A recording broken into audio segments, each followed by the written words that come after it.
Hello guys, അങ്ങനെ വീണ്ടും എക്സാമിന്റെയും അസൈൻമെന്റുകളുടെ യുദ്ധമൊക്കെ കഴിഞ്ഞ് നാട്ടിലോട്ട് തിരിക്കാനുള്ള നേരായി.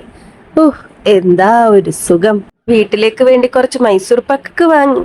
കാര്യം വീട്ടിൽ പോയിട്ട് ഇത് തിന്നിറക്കുന്നത് ഞാൻ തന്നെ ആയിരിക്കുമെങ്കിലും ഞാനിനി മൈസൂറിനൊന്നും കൊണ്ടുവന്നില്ല എന്ന് പറയരുതല്ലോ. ഏത് ഡിന്നറിനായിട്ടൊരു ബിസ്ബെല്ലെ ബാത്തും കഴിച്ചു. ഇതാണ് ഇപ്പൊ എന്റെ റീസെന്റ് ഒബ്സഷൻ. എത്രയൊക്കെ പറഞ്ഞാലും അമ്മയുടെ കഞ്ഞിയും പറഞ്ഞിട്ട് അത്ര വരത്തില്ല. അമ്മ ഈ വീഡിയോ കാണും ഗൈസ്. ചാറ്റാൻ പറഞ്ഞ് വണ്ടി കയറിയത് ഞാൻ പൂസായി. പിന്നെ കണ്ണുറന്നപ്പോ മലയാളത്തിൽ എഴുതിയ കുറെ ബോർഡ് കണ്ടപ്പോഴാ മനസ്സിലായി കൊച്ചി എത്തിന്ന്. ഇനി വേറൊരു ട്വിസ്റ്റ് എന്താന്ന് വെച്ചാൽ ഞാൻ നാട്ടിൽ വരുന്ന കാര്യം വീട്ടിലറിയില്ല.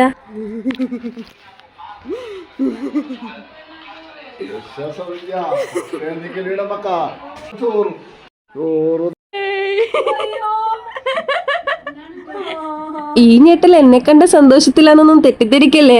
ബേബി സിറ്റ് ചെയ്യാൻ ഒരാളെ കിട്ടിയ സന്തോഷമാക്കേണ്ടത്. അപ്പൊ ശരി, ഞാനെന്നാ ഡ്യൂട്ടി കയറട്ടെ. Okay, by.